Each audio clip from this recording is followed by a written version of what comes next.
하루의 시작은 이렇게 됩니다. 믿음의 공동체 안에 믿음이 연약한 자들의 의견을 받아줘야 됩니다. 그들을 비판하지 말아야 됩니다. 그리고 여러분들 믿음이 연약한 자를 세우신 것은 주님이 세우십니다. 믿음이 연약한 자들 우리가 받아줘야 됩니다. 믿음이 연약하다는 것은 처음 신앙생활을 시작했다는 것일 수 있고요.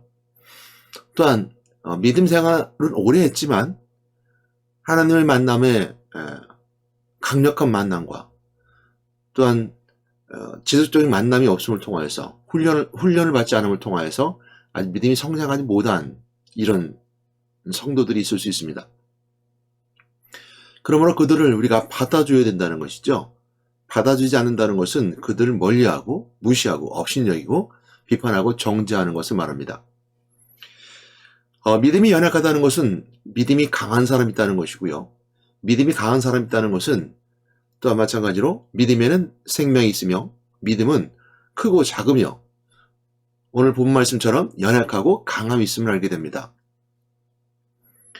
로마서 15장 1절 말씀에 보게 되면 믿음이 강한 우리는 마땅히 믿음이 약한 자의 약점을 담당하고 라는 말씀처럼 믿음이 강한 우리는 믿음의 공동체들이 믿음이 약한 자들의 약점을 담당해야 된다라고 15장 1절에서 로마서 15장 1절에서 사도 바울은 강조하고 있습니다. 그런 의미에 봤을 때 로마서 14장 1절에 4절 말씀 오늘 본문을 통해서 믿음이 연약한 자를 받아줘야 되며 또한 비판하지 말아야 될 것에 대해서 설명하는 메시지를 함께 나눠보도록 하겠습니다. 믿음이 연약한 자를 너희가 받되 그 의견을 비판하지 말라. 어떤 사람은 모든 것을 먹을 만한 믿음이 있고 믿음이 연약한 자는 채소만 먹느니라. 먹는 자는 먹지 않는 자를 업신여기지 말고 먹지 않는 자는 먹는 자를 비판하지 말라. 이는 하나님이 그를 받으셨습니다. 남의 하인을 비판하는 너는 누구냐? 그가 서 있는 것이나 넘어지는 것이 자기 주인에게 있음에 그가 세움을 받으리니 이는 그를 세우시는 권능이 주께 있습니다. 아멘. 믿음이 연약한 자의 의견을 비판하지 말라라는 말씀의 제목을 함께 말씀 나누도록 하겠습니다. 비판하지 말라는 것입니다. 믿음이 연약한 자를 너희가 받되 그의 의견을 비판하지 말라. 이렇게 1절 말씀에서 설명해 주고 있습니다. 믿음의 공동체들에 있어서 믿음이 연약한 자들이 말하는 의견들은 어떤 것일까요? 비판하지 말라라는 말씀 속에 있는 것처럼 그들이 의견을 게시하는 내용은 믿음이 강한 자들이 보기엔 조금 약한 것일 수도 있고 조금 다른 것일 수도 있고 조금 부족한 것일 수도 있고 또 신앙생활에 있어서 생활에 좀 맞지 않은 것일 수도 있습니다. 그러나 그들 비판하지 말라라고 이렇게 로마서에서 말씀해 주고 있습니다. 우리가 먼저 알아야 될 것은 뭐냐면요. 믿음이 연약한 자와 강한 자든 믿음 안에 있는 자들을 말합니다. 우리 분명히 구분해 봐야 됩니다. 비판할 비판의 대상은 있습니다. 그것은 불신자들은 우리가 분명하게 영적 분별에 따라서 비판해야 됩니다.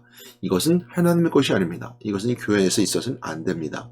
우리가 신앙생활하는 신앙의 공동체는 오직 예수 그리스도만 따라가야 됩니다. 오직 모든 것은 하나님께 맞춰져 있어야 됩니다.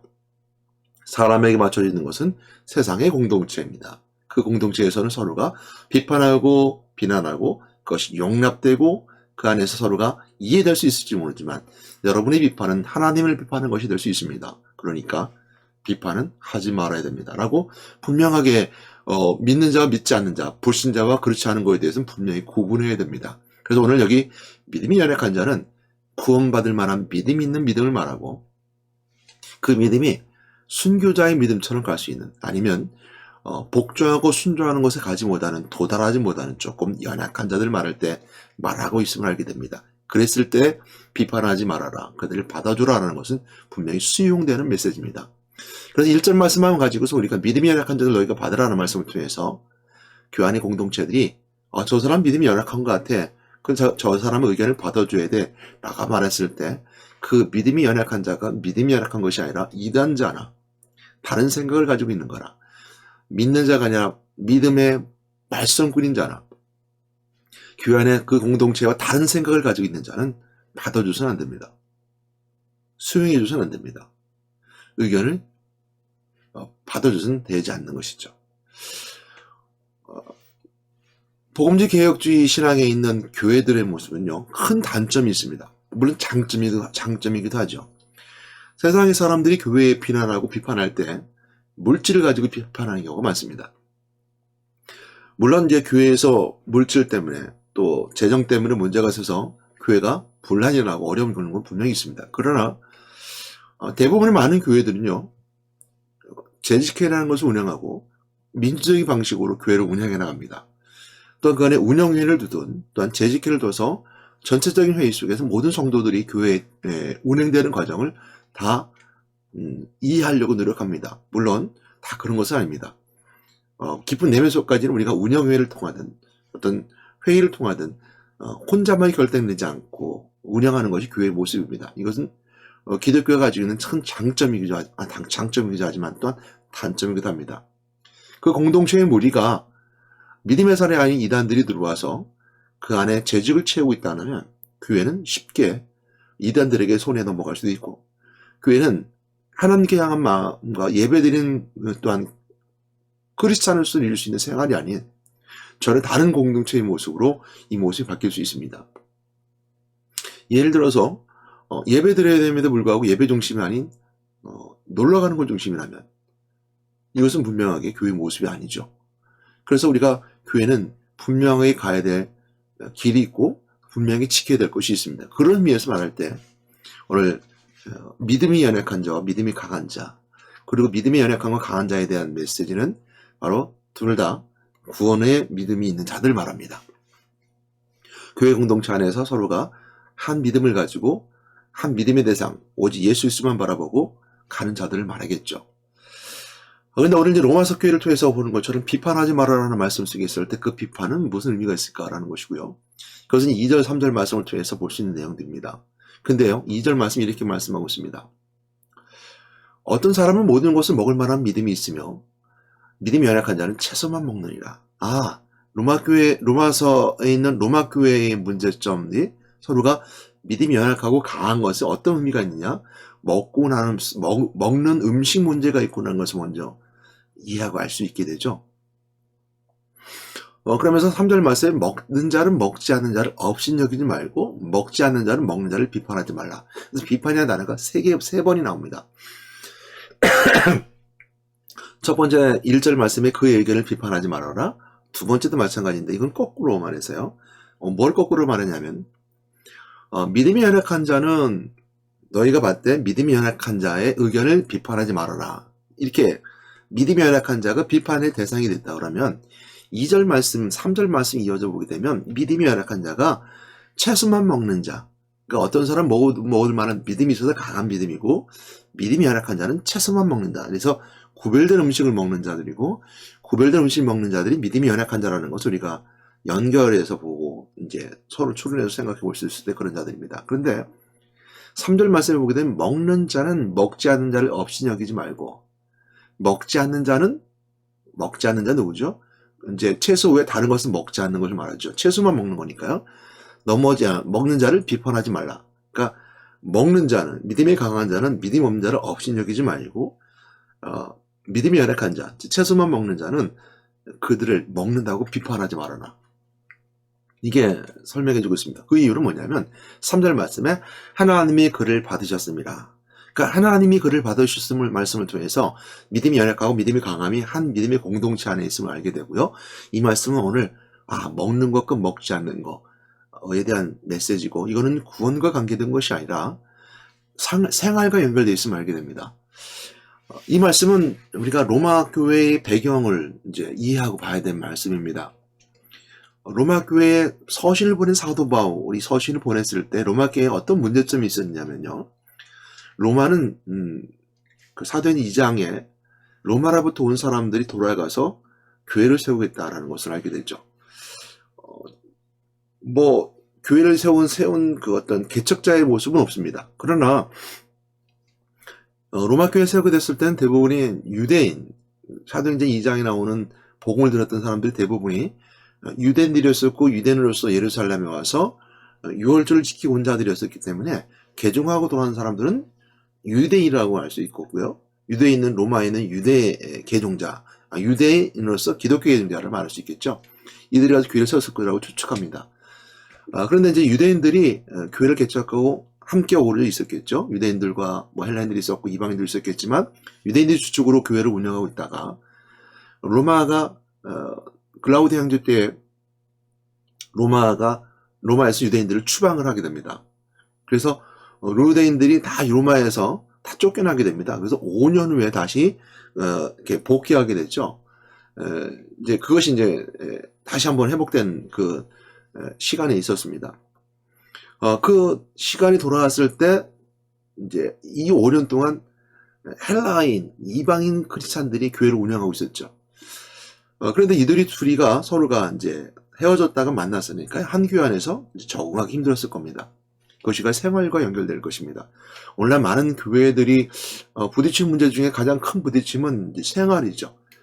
예를 들어서 음식을 먹는 문제, 식당에서 음식을 먹는 국수를 먹을 것인가 밥을 먹을 것인가 이런 문제겠죠. 또 교회 안에서 또 마찬가지로 누가 식사 봉사를 할 것이냐 그렇지 않을 것인가 이런 내용들로 다투는 경우가 또 다양한 부분들에서 실생활에 부딪히는 부분들이 많이 있습니다. 이것은 일을 해본 사람들 또한 함께 세상 가운데서 삶을 살아본 공동체들이 부딪히는 부분들입니다.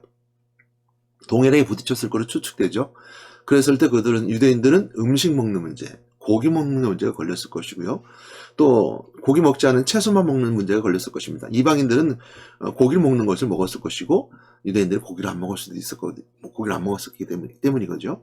또 특별하게 이제 창세기 1장 29절 말씀 모든 동물을 우리에게 먹을 음식거리를 줬음에도 불구하고 창세기 9장에 보게 되면 모든 산동물은 너희가 먹을 것이 될지라 채소같이 내가 이것을 다 너희에게 주노라. 그러나 고기를 그 생명되는 피째 먹지 말 것이라. 그래서 피째 먹지 말라는 것에 대한 메시지가 있습니다.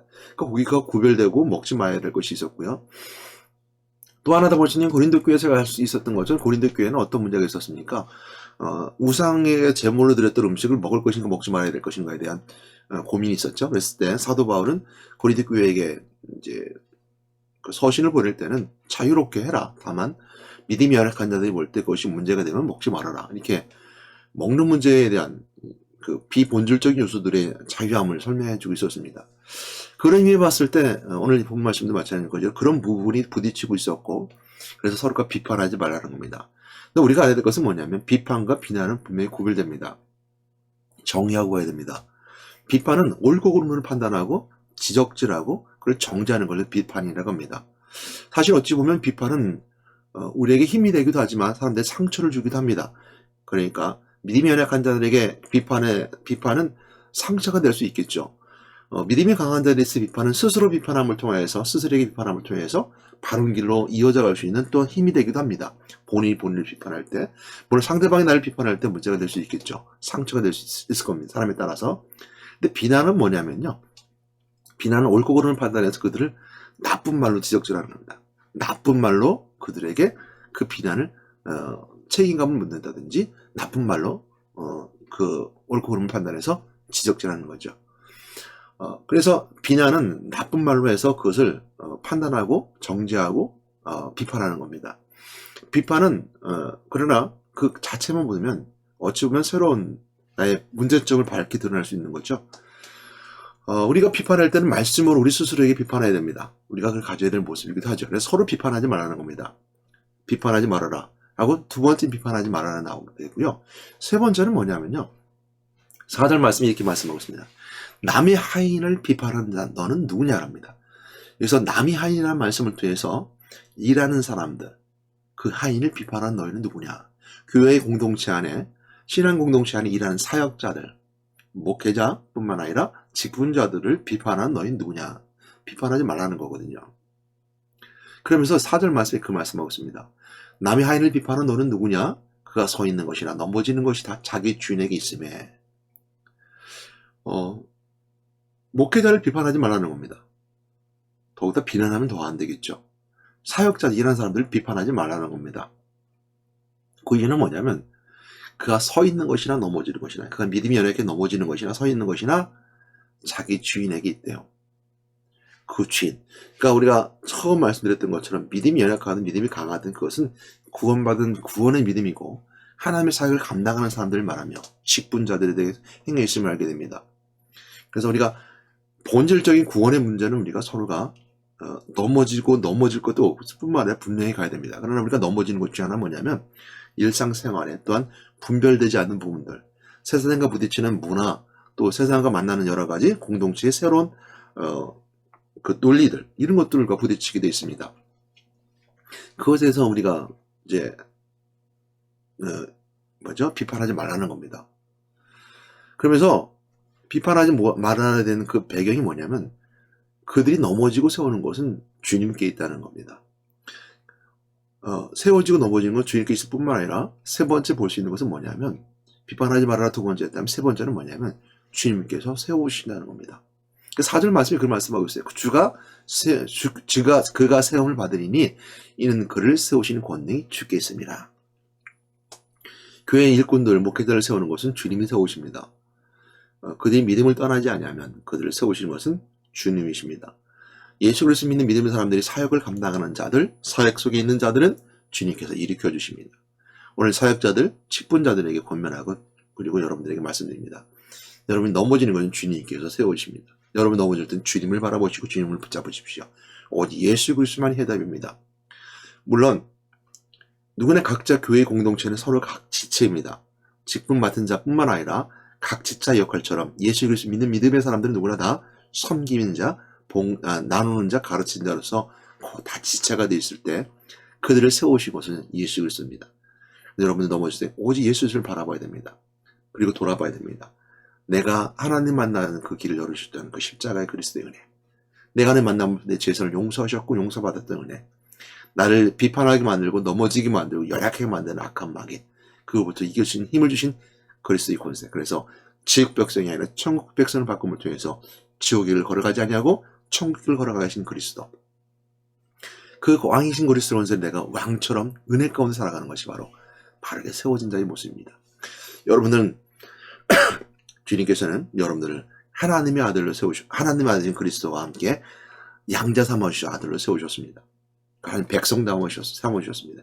그러므로 여러분은 하나님의 믿는 믿음을 가지고, 예수 그리스도 믿음의 은혜를 가지고 왕 되신 그리스도 선포함을 통해서 나를 연약하게 만들고 더럽게 추악하게 만드는 어둠의 세력아라고 선포함을 통해서 물러가라 라고 선포함을 통해 이길 수 있습니다. 연약한 자는 강해야 되는 것입니다. 연약한 자를 머물러 있으면 안 됩니다. 그걸 세우는 분은 오직 예수 그리스도입니다. 그러나 비판하지 말랍니다. 오직 세우신 분은 주님이시라. 그리고 오늘 교회 안의 모든 공동체는 서로 옆에 사람을 바라보는 것이 아니라 주님을 바라보고 살아가는 겁니다. 예수 그리스도를 바라보고 하나님만 바라보고 그 믿음에 대신 그리스도를 바라보고 살아갈 때 옆에 사람은 사랑하며 나누며 살아가는 겁니다. 서로 이해하고 사랑하면서.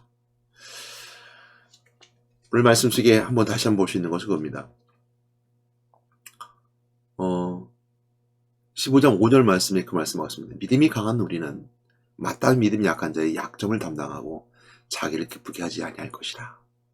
사역자들은, 믿음의 사람들은 믿음이 약한 자들의 약점을 담당하면서 서로가 이해하면서 삶을 살아갑니다.